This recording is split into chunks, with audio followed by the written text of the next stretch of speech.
Sir recording আমি recordings on করে দিয়েছি। আর আজকের ক্লাসে আমরা দুইটা টপিকস কভার করব। একটা হচ্ছে ইন্ট্রোডাকশন টু ব্রিজ, আর একটা হচ্ছে design of A slab bridge. তো ইন্ট্রোডাকশন অফ ব্রিজে এখানে বেশি বলার কিছু নাই। তারা ব্রিজ সম্বন্ধে পরিচিত, ডিপ্লোমাতেও কভার করেছেন। আর আমি যেগুলো বেসিক বিষয় না বললে নয় সেই জিনিসটা বলবো। ব্রিজ জিনিসটা কি? ব্রিজ হচ্ছে ওয়ান কাইন্ড অফ স্ট্রাকচার যেটা আমাদের প্রোভাইড করে একটা সেফ প্যাসেজ। এই জন্য সেফ প্যাসেজটা প্রোভাইড করে ফর রোড, রেলওয়ে এবং পেডেস্ট্রিয়ান। অর্থাৎ সেটা রোডের কাজ করতে পারে, কোনো রেলওয়ে হতে পারে, এবং পেডেস্ট্রিয়ান মানে সাধারণ জনগণের চলাফেরার জন্য। এই তিনটা যে অবজেক্টিভ সেটা পূরণ করলে ওইটাকে আমরা, তিনটা জীবনে একটা পূরণ করলেও সেটাকে আমরা ব্রিজ বলি। এবং এই ব্রিজটা নরমালি কোথা থেকে হয়? The obstacle to be crossed maybe river, road, railway, valley. Bridge আমরা জানি যে নরমালি আমরা ব্রিজ দেওয়ার চেষ্টা করি না, রোডে থাকে। যখন কোনো অবস্টাকল চলে আসে, যেমন সামনে কোনো নদী আসতে পারে, অথবা একটা রোড আছে তার উপর দিয়ে আরেকটা রোড যদি যায়, ক্রসিং এ অ্যাক্সিডেন্টের সম্ভাবনা বাড়তে পারে। অথবা কোনো রেল লাইন যাচ্ছে, ওখান দিয়ে আমি যদি রোড থাকে তাহলে যখন রেল যাবে রোডকে বন্ধ করে দিতে হবে। অথবা কোনো ভ্যালি থাকে, উপত্যকা, দুই পাহাড়ের মধ্যবর্তী যে সমতল জায়গা, তাহলে এক পাহাড় থেকে আরেক পাহাড়ে যাওয়ার জন্য যে মিডিয়া বা মাধ্যম সেটা হচ্ছে ব্রিজ।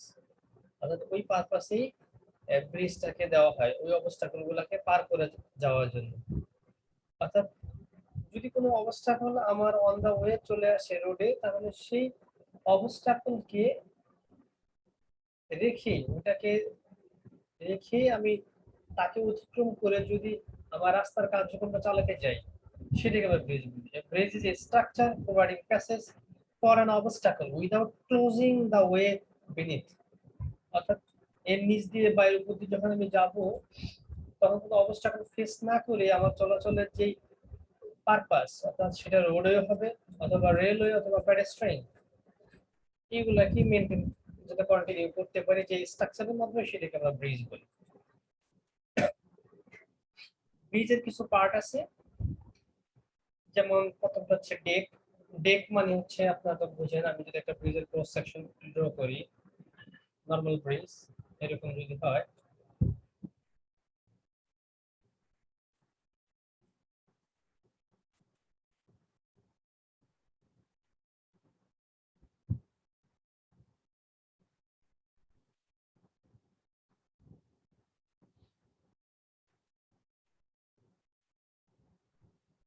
এটা যদি কোনো ব্রিজ হয়, এই দুইটা, এটা হচ্ছে, আমি কালার চেঞ্জ করতেছি, কালো কালার ওয়ান, এটা হচ্ছে রেলিং, এই দুইটা।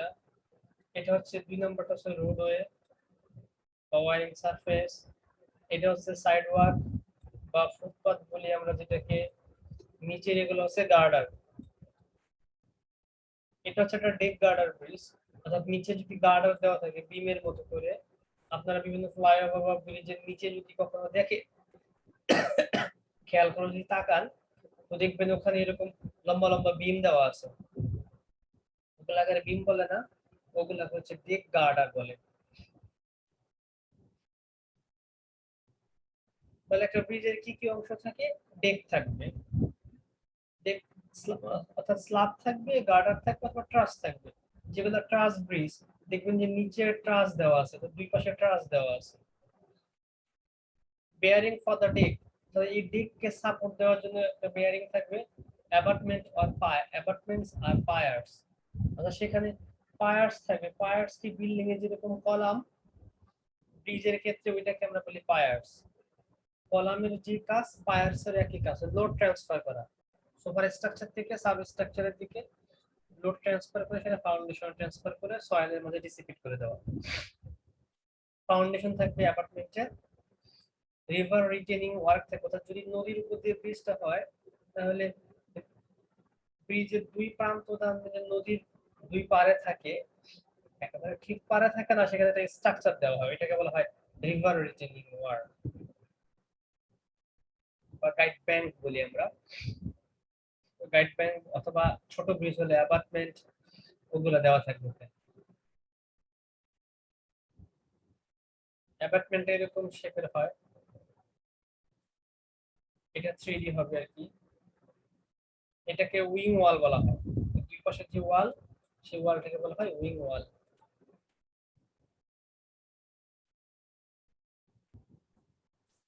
তাহলে এই মেন অংশগুলো থাকবে একটা ব্রিজে।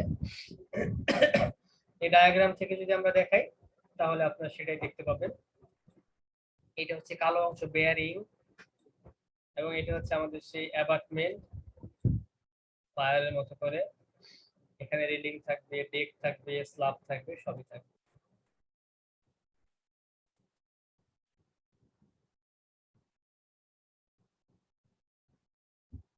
ব্রিজের কিছু ক্লাসিফিকেশন আছে, যেমন অ্যাকোয়াডাক্ট নামে আপনারা নাম শুনেছেন।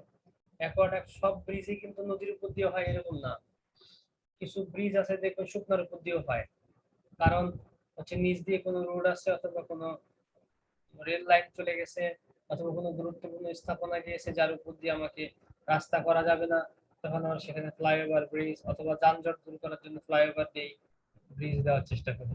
অথবা রাস্তা পারাপারের জন্য আমরা দেখতেছি যে লোকজন যদি সেফলি পার হতে পারে পথ থেকে ওপারে, তখন ফুটওভার ব্রিজ দেওয়া হয়। সবগুলো কিন্তু ছোটখাটো ব্রিজের ক্লাসিফিকেশনের ভিতরে পড়ে।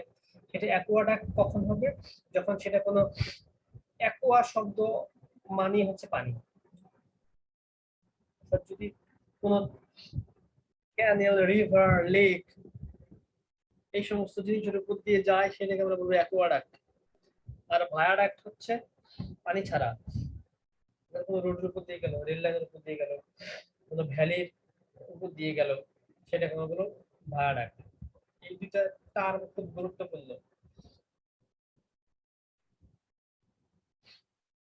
আরো আছে এখানে iron bridge, timber bridge, masonry bridge, reinforced bridge.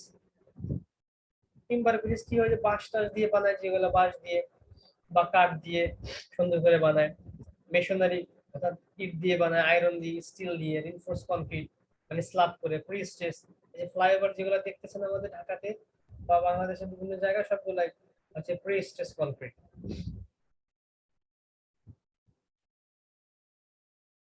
এবং স্ল্যাব হতে পারে স্ট্রাকচারের উপরে, যেমন কেবল ব্রিজ। কেবল ব্রিজ দেখছেন আপনারা, দুই পাশে কেবল দিয়ে ঝুলানো। আমি দেখাচ্ছি গুগল থেকে সার্চ দিয়ে, কেবল ব্রিজ। স্যার গাড়িটা কি ঝুলন্ত? হ্যাঁ হ্যাঁ, ঝুলন্ত ব্রিজে বলা চলে, দুই পাশ দিয়ে মোটা মোটা রশির মতো দিয়ে ব্রিজটার উপরে ঝুলে আছে। জি জি স্যার, দেখছি স্যার। হ্যাঁ, ওইটা তো সাসপেন্ডেড মানে ঝুলন্ত ব্রিজ আছে, ওখানে ছাড়াও আহ, অন্য অন্য জায়গায় কেবল দেওয়া যায়। যেমন আপনারা গোল্ডেন গেট ব্রিজ দেখতে দেখবেন কেবল আছে। আমি আপনাদের কিছু ডায়াগ্রাম দেখাচ্ছি কেবল ব্রিজে, তাহলে আরো ক্লিয়ার হবে।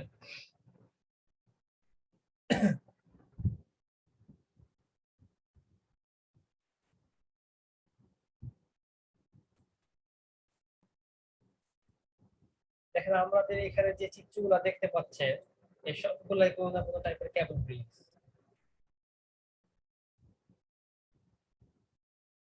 অর্থাৎ এই স্ল্যাবটাকে, ডেকটাকে, যেখানে একটা বড় কলাম টাইপের মানে স্ট্রাকচার আছে, ওখান থেকে কেবল গুলা নিয়ে নিয়ে তাকে জয়েন করা হয়েছে। এই জন্য এটাকে আমরা হচ্ছে কেবল ব্রিজ বলি। আর যেটা আমরা বলি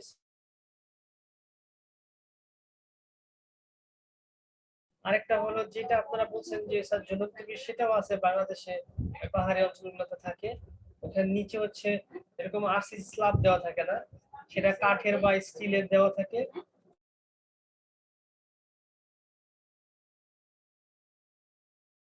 অথবা আমাদের যে স্টিল, স্টিল না, এটাকে কি বলে, কিছু কম্পোজিট ম্যাটেরিয়ালস আছে হালকা, সেগুলা দিয়েও বানানো হয়। উভয়কে কেবল ব্রিজ বলা হয়, ওগুলাকে আমাদের লোকালি ঝুলন্ত ব্রিজ বলে অনেক সময়।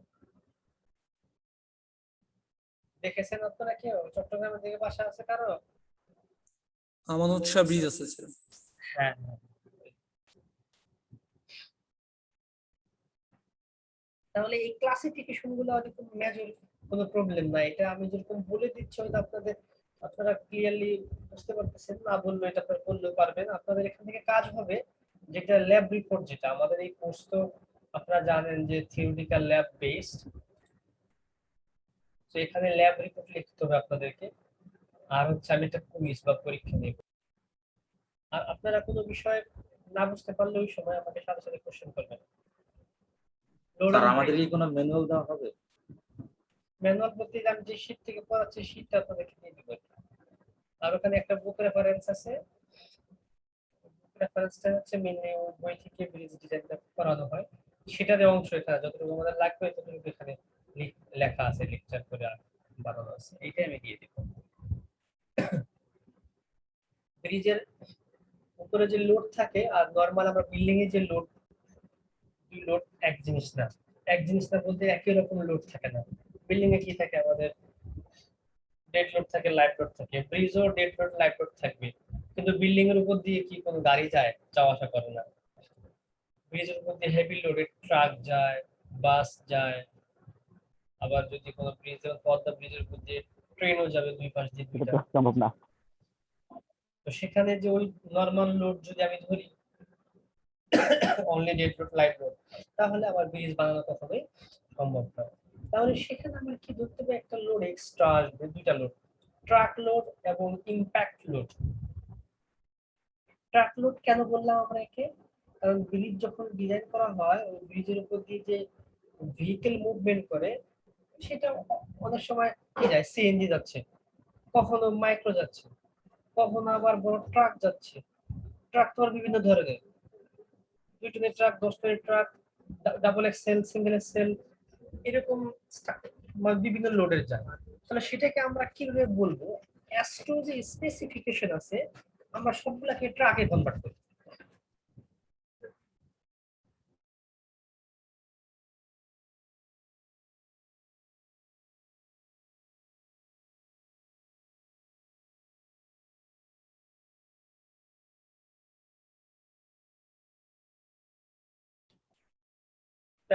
অ্যাস্ট্রো হচ্ছে American Association of State Highway and Transportation Officials. এটা আমেরিকান একটা organisation. World wide, world wide বলতে আমাদের স্পেসিফিকেশন দুইটা কান্ট্রি থেকে আসে, ইউএসএ থেকে এবং ইউকে থেকে। ইউএসএ তে আমরা ফলো করি অ্যাস্ট্রো, যেটাকে বলি আমরা। এদের স্পেসিফিকেশন আছে কিভাবে ব্রিজ ডিজাইন করতে হবে, কি পরিমাণ লোড ধরতে হবে। যেমন আমাদের বাংলাদেশে কি, বাংলাদেশ ন্যাশনাল বিল্ডিং কোড, ওটাও হচ্ছে এএসটিএম এবং এসিআই, আমেরিকান কনক্রিট ইনস্টিটিউট, এবং ব্রিটিশ স্ট্যান্ডার্ড বিএস, সেখান থেকে মেইনলি নেওয়া, মানে ওদের হেল্প নিয়ে করা। তো ট্রাক লোডটা হচ্ছে আমরা যতগুলো লোড আছে সবগুলোকে ট্রাকে কনভার্ট করব।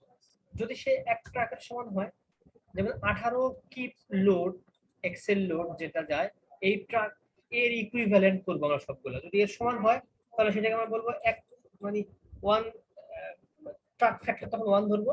যদি এর অর্ধেক হয় তাহলে 0.5, যদি এর দ্বিগুণ হয় তাহলে 2। এইভাবে আমরা প্রত্যেকটা ভেহিকেল যেটা আমাদের ব্রিজের উপর দিয়ে যাবে, সেটা সিঙ্গেল এক্সেল হোক, ডুয়াল এক্সেল হোক, ট্রাই এক্সেল হোক, যেগুলো যত টাইপের হোক না কেন, সেটাকে আমরা সবগুলোকে ট্রাক লোডে কনভার্ট। এই কনভার্ট করার সূত্র আছে, এগুলো ট্রান্সপোর্টেশন ইঞ্জিনিয়ারিং আপনারা করবেন, বা যদি করে থাকেন তাহলে আপনারা জানেন, চার্ট আছে, চার্ট থেকে বের করে দেখে নিতে হয়। এই হচ্ছে সেই লোডিং কন্ডিশন।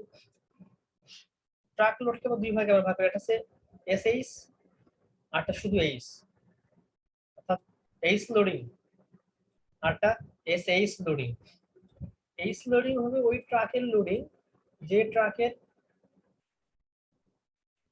এক্সেল থাকবে 2 জোড়া, সামনে আর পিছনে। দেখেন এখানে দেওয়া আছে 2 জোড়া থাকবে।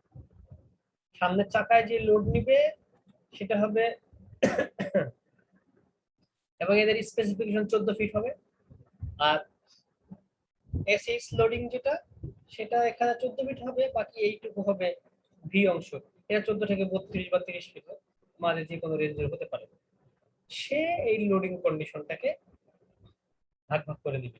H20 যদি হয় তাহলে 20 কিপ লোড, সেটাকে আমরা ভাগ করে দিব সামনের চাকা এবং পেছনের চাকায়।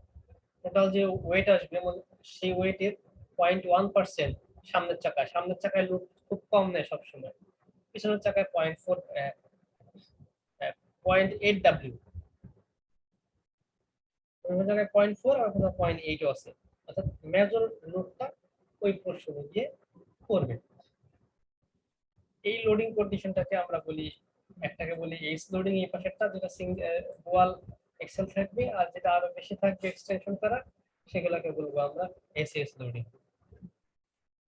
এই এসএস লোডিং এর পিছনের অংশটুকু সেটা 30 ফিট 32 ফিট হতে পারে, ভি দেখেন বলে দেওয়া আছে, ভি ভ্যারিজ স্পেসিং 14 ফিট থেকে 30 ফিটের মাঝে হবে, এর বেশি হবে না।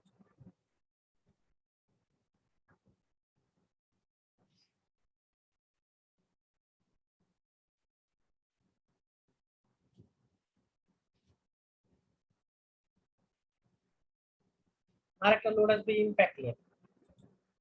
ইমপ্যাক্ট কখন আসে, ইমপ্যাক্ট কাকে বলে, ইমপ্যাক্ট বোঝেন আপনারা? কেউ কি বলতে পারবেন আমাকে ইমপ্যাক্ট লোড কি জিনিস?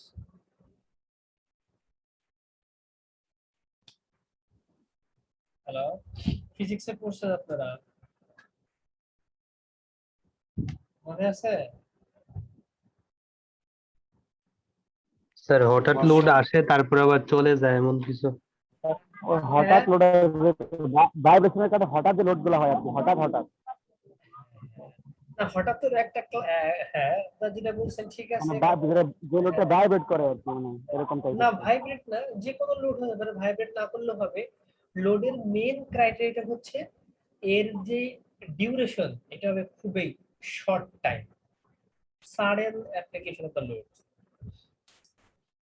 যেমন ক্রিকেট খেলে যখন বল করে, ব্যাট দিয়ে যে বাড়ি মারে, এই লোডটা ইমপ্যাক্ট লোড, কারণ ব্যাটের সাথে বলের কতটুকু সময়ের জন্য কন্টাক্ট হয়, 1 সেকেন্ড না, খুবই সামান্য সেকেন্ড স্যার, এটা হ্যাঁ মানে সেকেন্ডেরও ভগ্নাংশের সময় আসতেছে, ওটা ছোঁয়াই দিচ্ছে। এই জন্য দেখবেন অনেক সময় যারা ভালো খেলোয়াড় বা যারা এক্সপার্ট হয়, ওই যখন পেস বল করে বাউন্স টাউন্স দিলে 15 কিন্তু ছোঁয়াই দেয়, ছক্কা হয়ে যায়। স্পিন বলে কিন্তু ওই রকম ছোঁয়াই দিলে ছক্কা খুব কমই হয়, স্পিন বলে স্পিড কম থাকে, আর পেস বলে যেটা 140 55 এরকম রেঞ্জে থাকে, ওকে যখন আপনি পজিশন মতো আসবে জাস্ট একটু ছোঁয়াই দিলেই প্রচুর পরিমাণে ইমপ্যাক্ট লোড আসে, ওই লোডের কারণে এটা অনেক দূরে চলে যায়। তাহলে ইমপ্যাক্ট লোড হচ্ছে such kind of load that will act for a very short time, যেটা খুব অল্প সময়ের জন্য কাজ করবে। যে কোনো স্ট্রাকচারের ক্ষেত্রে সেটা হতে পারে, ইমপ্যাক্ট হতে মানে ভাইব্রেশন হলেও হতে পারে, বা এমনি নরমাল লোড। যেমন মনে করেন আপনি কোনো জায়গায় বিল্ডিং এ 7 তলায় কাজ করতেছেন, ওখানে ক্রেন দিয়ে একটা স্ল্যাব তুলতেছিলেন, ছোটখাটো একটা স্ল্যাব মনে করেন 3 টন, ওটা নিচে ছিঁড়ে গেল, ক্রেনের যে কেবল ছিঁড়ে নিচে ধর একতলার উপরে পড়লো, তাহলে একতলা কে থাকবে, একতলা 0 তলা মাটির সাথে মিশে যাবে, কারণ ওখানে প্রচুর ইমপ্যাক্ট লোড কাজ করবে, আপনার ওই বিল্ডিং স্ট্রাকচার ভেঙে যাবে। তাহলে বিল্ডিং এ ইমপ্যাক্ট লোড ধরে আমরা ডিজাইন করি না, নরমাল রেসিডেন্সিয়াল বিল্ডিং এ হয়তো গার্মেন্টস ডিজাইন বা অন্য কোনো স্পেশাল স্ট্রাকচার থাকলে সেখানে ইমপ্যাক্ট লোড ধরতে পারে। যেমন জেটি ডিজাইন করে, যখন আপনারা কোনো এই পোর্টের জেটি দেখবেন, জেটিতে ইমপ্যাক্ট লোড ধরতে হয়, কারণ ওখানে ওটা কি বলে আমাদের জাহাজগুলা এসে ওখানে ধাক্কা দেয়, ওটা ডিজাইন করে ওখানে বিভিন্ন স্ট্রাকচার পরিকল্পনা করে বানানো থাকে, ওটা হলো ইমপ্যাক্ট লোড। ইমপ্যাক্ট লোডের যে factor I = 15 by mu plus 125, L plus 125, L হচ্ছে লোডেড লেন্থ ইন ফিট, এটা আমরা ডিজাইনের সময় দেখাবো, এটা মনে রাখার চেষ্টা তাহলেই হবে। তাহলে আমরা এখন স্ল্যাব ব্রিজ ডিজাইন যাব। এই পর্যন্ত কারো কোথাও কোনো বুঝতে কি প্রবলেম আছে, কোথাও কোনোটা বুঝেন নাই, বা কারো কোনো কোশ্চেন আছে, বা প্র্যাকটিক্যাল ফিল্ডে যদি কেউ কাজ করে থাকেন, তাহলে আমরা তার কাছ থেকেও শিখতে পারি। আমার এখানে যে আমরা যেগুলো বললাম আরো কিছু অ্যাড করার মতো আছে কি, বা আপনাদের জিজ্ঞাসা আছে কিছু, কারো জানার আছে থাকলে বলতে পারেন। তাহলে সেকেন্ড পার্টে আমরা যেটা দেখাবো ডিজাইন অফ স্ল্যাব ব্রিজ। একটা স্ল্যাব ব্রিজ কিভাবে ডিজাইন করা যায়, এর ডিজাইনটা স্ল্যাব ব্রিজ ডিজাইনটা খুব সহজ, but pre stage bridge design হচ্ছে অনেক কঠিন, যেটা মাস্টার্স লেভেলে থাকে আমাদের। যারা স্ট্রাকচার মেজর নেন এদের মাস্টার্স এর সময়গুলো থাকে। তাহলে প্রথমে যাব রেলিং এবং রেলিং পোস্ট। রেলিং এবং রেলিং পোস্টটা কি, ওই যে ব্রিজের দুই পাশে দিয়ে যে থাকে, যেখানে আমরা বা আপনারা বিকালবেলা বসে একটু গল্প করেন, ওইটাকে রেলিং বলা হয়। রেলিং এর যে কলামের মতো থাকে সেটাকে বলা হয় রেলিং পোস্ট। এটার ডিজাইন তো ঝামেলার কিছু নয়। প্রথমে আপনাকে আপার রেলিং, এরপর তারপরে হচ্ছে মানে বটম, টপ রেলিং এবং বটম রেলিং ডিজাইন করতে হবে। আমি রেলিংটা ডায়াগ্রাম আকারে দেখাচ্ছি। মনে করেন একটা ব্রিজের এটা হচ্ছে রেলিং, আর এগুলো হচ্ছে রেলিং পোস্ট। তাহলে আপার যে অংশটুকু সেখানে লোড বেশি থাকে, লাইভ লোড থাকে 100 এবং উইন্ড লোড থাকে 150। কিন্তু বটমে শুধু উইন্ড লোড, লাইভ লোড নাই। এই লাইভ লোডটা কি জন্য? যে রেলিং এ যে আমরা আপনারা বসবো, বসে গল্প করব, তারপরে বসে বসে মনে করেন ফুচকা খাবেন, চানাচুর খাবেন, ঝালমুড়ি খাবেন, রেলিং এর উপরে বসে বসে খায় মানুষ। তাহলে এই রেলিং এর কি নিচেরটায় বসে না উপরটায় বসে? এখন টপেরটায় বসে। যারা সুস্থ মানুষ টপেরটায় বসে, কিছু আছে দেখবেন এর মাঝে এখানে বসে ঝুলে থাকে বাদুড়ের মতো, সে অসুস্থ। তাহলে সুস্থ মানুষের জন্য লাইভ লোডটা উপরে রেলিং এ আসবে, সেজন্য 100 PSF PLF pound per linear feet vertical ধরছি আমরা এটা। আর উইন্ড লোডটা হচ্ছে হরাইজন্টাল। এইটুকু হচ্ছে রেলিং এর লোড। আর আমি ডিজাইনটা দেখাচ্ছি। কারণ রেলিং এর একটা স্পেসিফিকেশন আছে, আমাদের যে কোড স্পেসিফিকেশন, সেখানে রেলিং এ হচ্ছে 5x5 বা 5x4 লিঞ্চের মতো এই রেঞ্জের ভিতরে থাকতে হবে।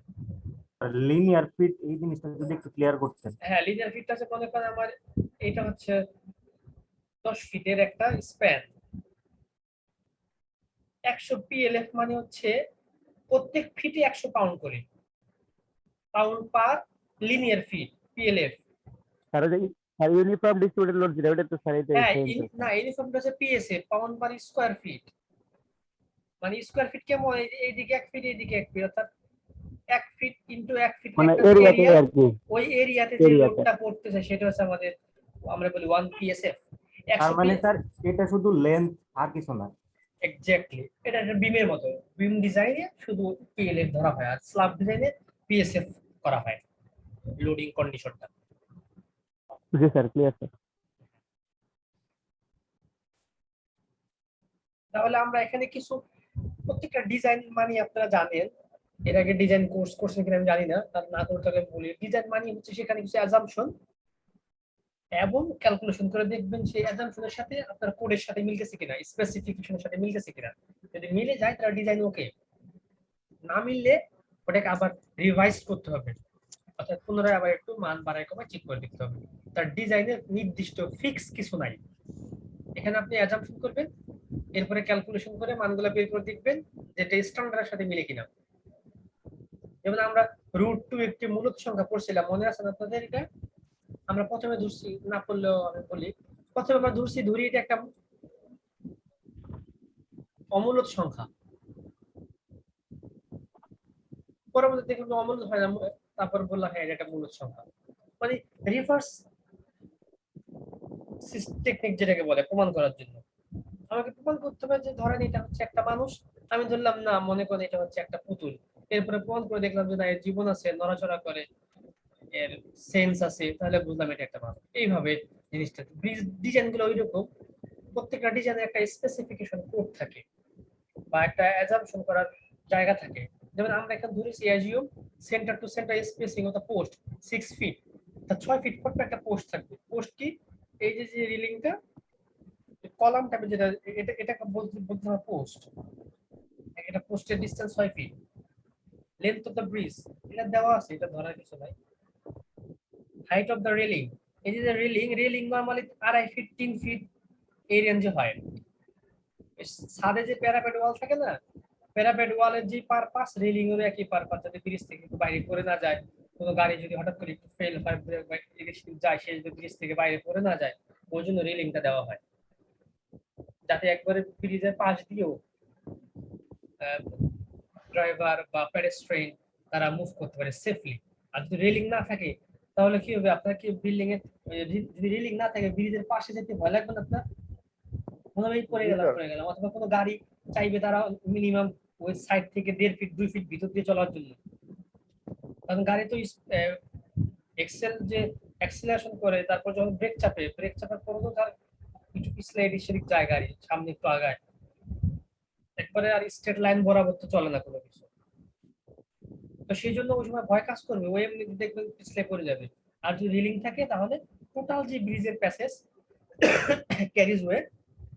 ক্যারিজওয়ে মানে হচ্ছে ব্রিজের যে টোটাল লেন যে বরাবর গাড়ি মুভমেন্ট করে, ফুটপাথ বাদ দিয়ে, ওটাকে বলে ক্যারিজওয়ে।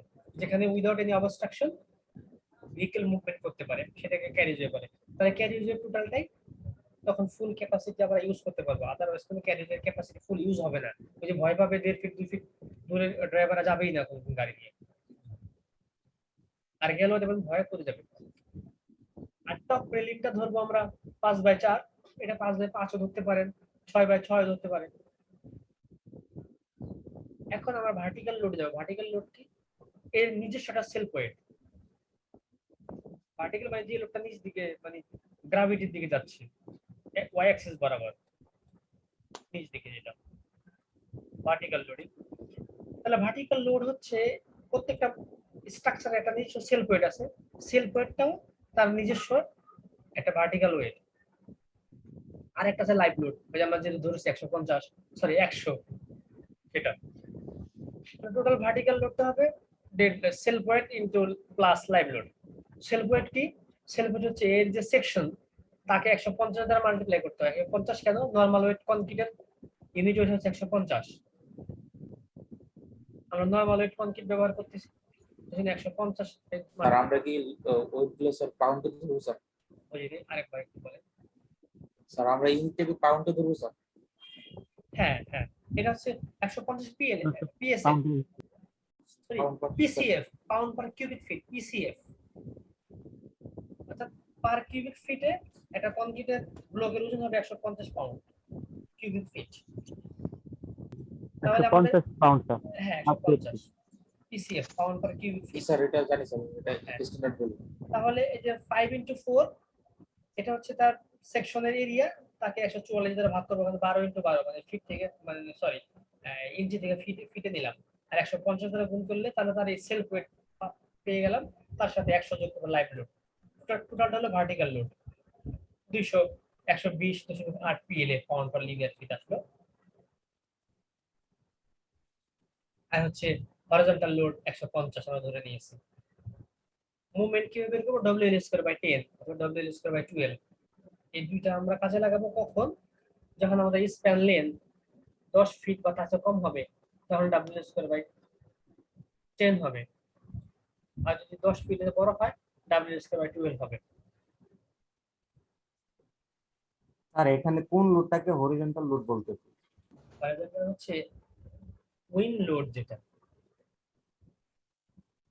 বাতাস আসবে না, ব্রিজের রেলিং এ তো বাতাসটা লাগবে, তো উইন্ডের কারণে যদি ফেল হয়ে যায়, এই উইন্ড লোডটা কনসিডার করছি আমরা 150 পিএলএ। হরিজন্টাল কিভাবে আসে আমি দেখাচ্ছি। এটা মনে করেন যে রেলিং বাতাসের লোডে স্যার 150। এটা তো আমরা ধরে নিয়েছি, এটা হচ্ছে আপনার বিভিন্ন জায়গায় বাতাসের লোড বিভিন্ন রকম। স্যার আপনার কথা বুঝতে পারিনি, বেঁধে আসতেছিল, আরেকবার বলেন।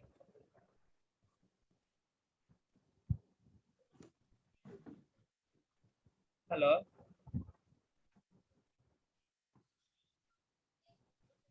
আচ্ছা, এটা যদি রেলিং এবং রেলিং পোস্ট হরিজন্টাল লোডটা চেয়ে বরাবর আসে, এই রেলিং এ লাগে আর কি, এটাকে বলতে হবে হরিজন্টাল লোড। আর ভার্টিক্যাল লোডটা হচ্ছে ঠিক আছে টপ রেলিং এ শুধুমাত্র আসবে, বটম রেলিং এ বা অন্য কোনো রেলিং এ আসবে না। ভার্টিক্যাল লোডের ভিতরে একটা আসবে সেলফ ওয়েট আর একটা লাইভ লোড। লাইভ লোড মানে সেখানে কেউ যদি বসে সেই লোডটা আসবে।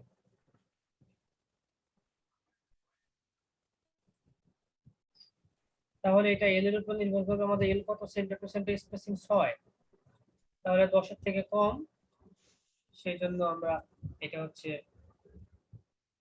L/10 করব। WL²/10, W কত? 120.8। ভার্টিক্যালের জন্য একটা আলাদা মুভমেন্ট আসবে, হরিজন্টালের জন্য আলাদা আসবে। এখানে দেখেন, এখানে দেখানো হয়েছে, এটা হচ্ছে ভার্টিক্যাল লোড ইউডিএল, আর হরিজন্টাল যেটা হচ্ছে উইন্ড লোড, যেটা হরিজন্টাল বরাবর কাজ করতেছে। তাহলে এখন এখান থেকে আমরা চেক করতে হবে ডেপথ চেক। ডেপথ মানে কোনটুকু, এটাতে একটা রেলিং ডিজাইন করতেছি আমরা এরকম, আমরা এখানে 4 ধরে নিয়েছি। এখন দেখবো যে আমাদের এখানকার ইফেক্টিভ ডেপথ কতটুকু। ইফেক্টিভ ডেপথ কাকে বলে? কনক্রিটের কম্প্রেশন ফেস থেকে এর নিচে বটমে যে রিইনফোর্সমেন্ট থাকে তার সেন্ট্রয়েড পর্যন্ত যে ডিসটেন্স, এটাকে বলে ইফেক্টিভ ডেপথ। এই ডেপথটা আমরা এখন চেক করে দেখবো যে ডিজাইনের সাথে মিলতেছে কিনা। তাহলে ডেপথ চেক করার, আপনারা এর আগে আরসিসি ক্লাস করছেন না? জি স্যার। হ্যাঁ, তাহলে তো আপনারা মানে ওইটার পরে নরমালি এই কোর্সগুলো দেয়, কারণ আরসিসি না শিখে এটা শেখানো যায় না, এখানে টোটালটাই আরসিসি। তাহলে আমরা জানি যে কি ছিল আমাদের সূত্র, m = half FC কেজে BD square ছিল, অথবা আর বিডি স্কয়ার, আর হচ্ছে হাফ এফসি জে কে এর সাথে বিডি স্কয়ার, আর বিডি স্কয়ার m = আর বিডি স্কয়ার। এই আর এর মান হচ্ছে হাফ এফসি কেজে। কে এবং জি এর মান আপনারা এখান থেকে আমরা বের করতে পারবো, এই যে n দিয়ে, এবং আর হচ্ছে এফএস বাই এফসি, আর কে হচ্ছে n divided by n plus R. ওই ভ্যালুগুলো বের করে এই সূত্র ইনপুট দিলে মোমেন্টের মান কোথায় পাবো? তাহলে মোমেন্টের মান একটু আগে আমরা বের করে আসলাম, ডেড লট মোমেন্ট একটা, লাইভ লট মোমেন্ট আরেকটা, দুইটা বের করে আসলাম। ওই মোমেন্টের ভ্যালুগুলো এখানে ইনপুট দিলে আমি ডাইরেক্টলি ডেপথের মান পেয়ে যাব।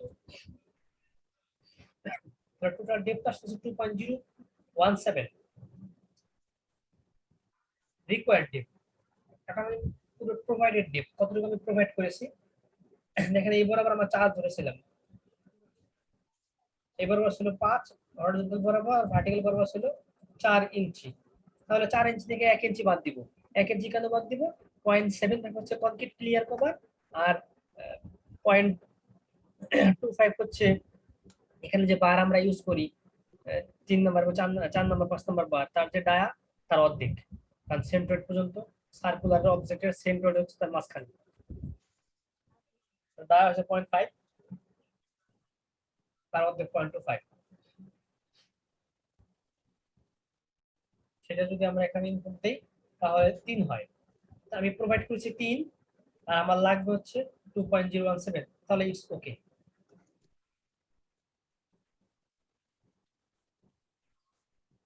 যদি এটা 2 এর থেকে কম হয়ে যেত, 2.017 থেকে কম হয়ে যেত, তাহলে আমার এই 4 এর জায়গায় বাড়ায় 5 বা 6 করতে হতো। তখন আমাকে আবার ডিজাইনটা রিভাইজ করতে হতো। রিভাইজ করতে হলে কোথা থেকে করতাম আমরা? রিভাইজ করতে হলে আমরা আবার সেল পয়েন্ট থেকে শুরু করতাম, কারণ এখানে 5/4 ধরেছি, যদি এটাকে আমি পাল্টাই 5/5 করি, 5/6 করি, তাহলে এখানে অল্প একটু বাড়বে। তখন আবার এখান থেকে আবার রিভাইজ করবো, আবার এই মোমেন্টটা বের করবো, তখন সেখান থেকে আমি আবার ডেপথ চেক করবো। তাহলে রেলিং এর ডেপথ চেক হয়ে গেল। এটা ভার্টিক্যাল ডিভি, ভার্টিক্যালের জন্য, আর হরাইজন্টালের জন্য বের করবো কি? হরাইজন্টাল মুভমেন্ট বের করা আছে। হরাইজন্টাল আমরা ধরেছি 5, আমার দরকার কতটুকু? 2.51, তো 5 থেকে একবার দিব 4, অর্থাৎ আমার প্রোভাইডেড 4, আর আমার সরি হ্যাঁ প্রোভাইডেড 4 আর রিপোর্ট হচ্ছে 2.51, তাহলে ইটস ওকে। এটা যদি ওকে হয়ে যায়, এখন আমি স্কিল ক্যালকুলেশন করব। স্কিল ক্যালকুলেশন আমরা বুঝি moment is equal to AS FS ZD, সেখান থেকে অর্থাৎ M is equal to AS FS ZD, সেখান থেকে আমরা এএস টা বের করব, মানগুলো সব ইনপুট দিয়ে দিব, এএস এর ভ্যালু বের হয়ে যাবে। আলটিমেটলি আমি যদি বের করি সেটা কতটুকু আসলে এরিয়া, সরি স্টিল এদিকে 4 ঠিক আছে, 5 ডিজাইনে ঠিক আছে, আমি 4টা 4 নাম্বার বার ইউজ করলাম। 4টা কেন ইউজ করলাম? আর এখানে যদি 2টা লাগেও আমি 4টা মিনিমাম দেওয়াই লাগবে। রেক্টাঙ্গুলার সেকশন কমসে কম 4টা দিতে হবে, যদি 4টা লাগে তাহলে তো আলহামদুলিল্লাহ ভালো দিতে হবে, আর যদি নাও লাগে তাও আপনাকে 4টা দিতে হবে। তাহলে স্টিল এরিয়া যদি 4টার থেকে কমও লাগে তাও 4টা মিনিমাম প্রোভাইড করতে হবে।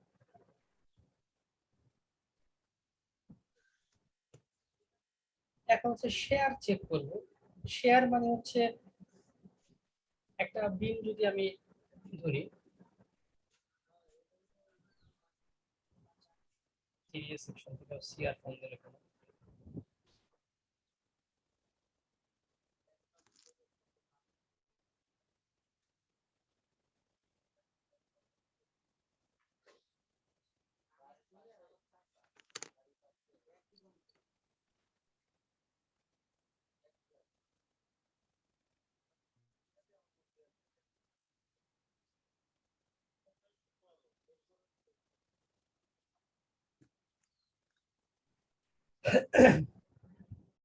শেয়ার চেকটা হলো এই যে বিমের আপনারা share force bending moment diagram বের করছেন না, এরকম যদি বিম থাকতো ইউডিএল থাকতো তো শেয়ার ফোর্সটা কেমন হইতো? উপরে উঠতো এভাবে আবার নিচে নেমে যেত। অর্থাৎ এই শেয়ার ফোর্স মানে কি? শেয়ার ফোর্স থেকে তো আমরা শেয়ার ভ্যালুটা বের করতে পারি ডায়াগ্রাম থেকে, বিভিন্ন জায়গায় বিভিন্ন পয়েন্টে কোথায় কতটুকু শেয়ার, ওই শেয়ারে আমাদের চেক করতে হবে আমরা যে সেকশনটা ধরলাম এটা শেয়ারে কি ফেল হবে নাকি শেয়ারে ঠিক থাকবে। তাহলে প্রথমে আমরা বের করতে হবে যে এখানে ম্যাক্সিমাম কতটুকু শেয়ার ডেভেলপ হবে। যেহেতু এটা ইউডিএল, আপনারা আগেই দেখে আসছেন যে এখানে দেখেন ইউডিএল মেম্বারটা, ইউডিএল যদি হয় তাহলে এই সাপোর্টের শেয়ারের মান কত হবে? WL/2, টোটাল লোড হবে W কিপ বা পাউন্ড পার ফিট, তাহলে প্রত্যেক ফিট দ্বারা গুণ করতে হবে WL, তাহলে টোটাল লোড হবে, ওই টোটাল লোড অর্ধেক যাবে ডান পাশের সাপোর্টে, বাকি অর্ধেক যাবে বাম পাশের সাপোর্টে। তাহলে WL/2 এটা হচ্ছে ম্যাক্সিমাম শেয়ার, তাহলে শেয়ার স্ট্রেস কত হবে সেটা আমি বের করব এখন।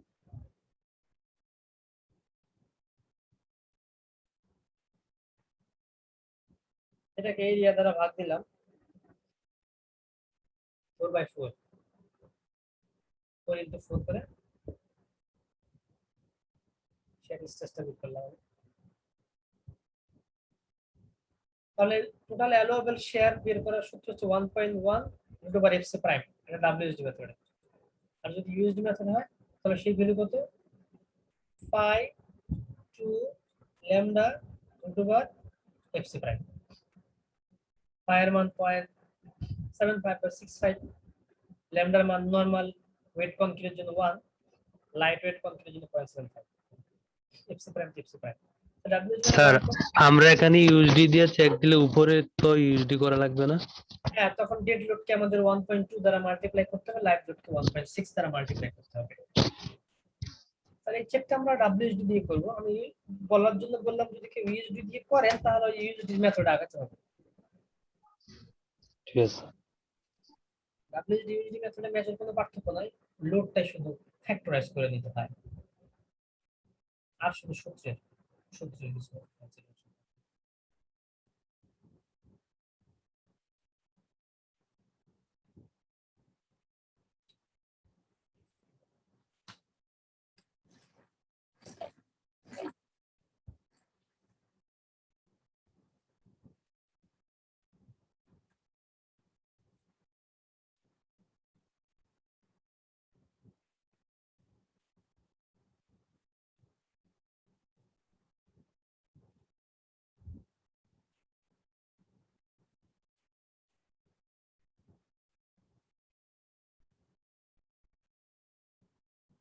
আরেকটা হচ্ছে বন্ড চেক। বন্ড চেক তো অত বেশি দরকার হয় না, নরমালি আমরা যে বন্ড চেকটা করা হয় কনক্রিটের সাথে এর যে স্টিল তার বন্ডিংটা ঠিক মতো হচ্ছে কিনা সেটার জন্য।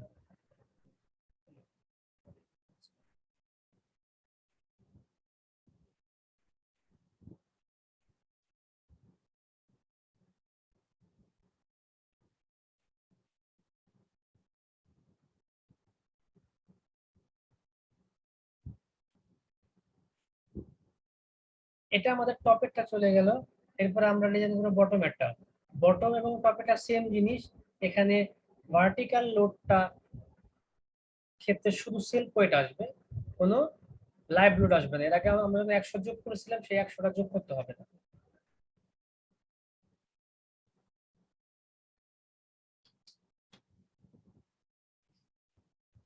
স্যার বন্ড চেকটা কি হলো স্যার?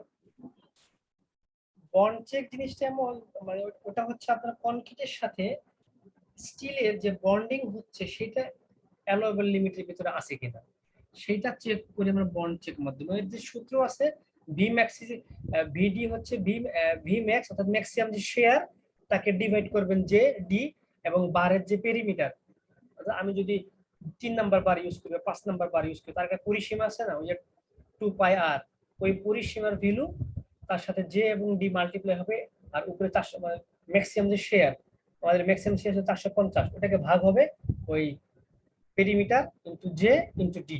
জে এবং ডি আমরা আগে থেকে বের করে আসছি, ডি হচ্ছে 4 আর জে হচ্ছে 0.88, ওইটা হচ্ছে ডেভেলপ। তার সাথে কতটুকু অ্যালাউয়েবল 0.1 এফসি প্রাইম, কংক্রিটের যে ক্যাপাসিটি তার 10%, তার 0.1 করবো, ওটা দিয়ে মাল্টিপ্লাই করলে যে মান হবে অ্যালাউয়েবল, যেটা অ্যালাউয়েবলটা ডেভেলপের থেকে বেশি হতে হবে। যদি কোথাও অ্যালাউয়েবল এটা ডেভেলপের থেকে কম হয় তাহলে ডিজাইন ওকে নাই, কারণ ডেভেলপ হচ্ছে কথা 100, কিন্তু আপনি অ্যালাউয়েবল মানে আপনি ক্যারি করতে পারবেন 50, তাহলে তো স্টকটা ফেল করবে। কিন্তু অ্যালাউয়েবলটা বেশি হতে হবে, অ্যালাউয়েবল যদি 100 হয় আর ডেভেলপ যদি 50 হয়, ইটস ওকে।